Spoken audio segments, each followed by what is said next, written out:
ఫిలిప్పీలారా, ఆయన నా శ్రమలో మీరు పాలు పుచ్చుకునేది మంచి పని. ఎవరైనా శ్రమలలో పాలు పంచుకుంటారండి? ఎవరైనా చెప్పండి.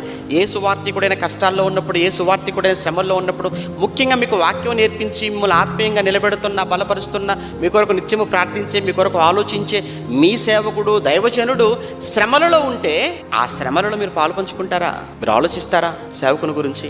అది మంచి పని అన్నట్టు. చూసారా, మంచి పని.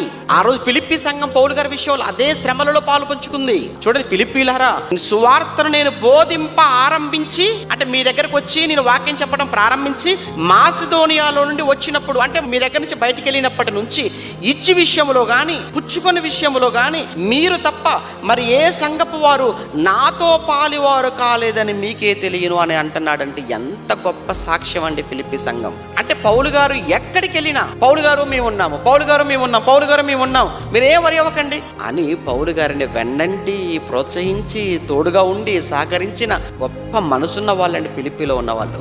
నిజంగా అనిపిస్తుంటుంది అండి, ఎప్పుడు చదువుకున్నా కానీ నిజంగా ఇలాంటి సంఘం ఉంటే నిజంగా సేవకుడు ఎంత ధన్యుడు కదా. ఇది ఒకప్పుడు ఫిలిప్పీ సంఘంలో పౌలు గారు చూసిన మంచి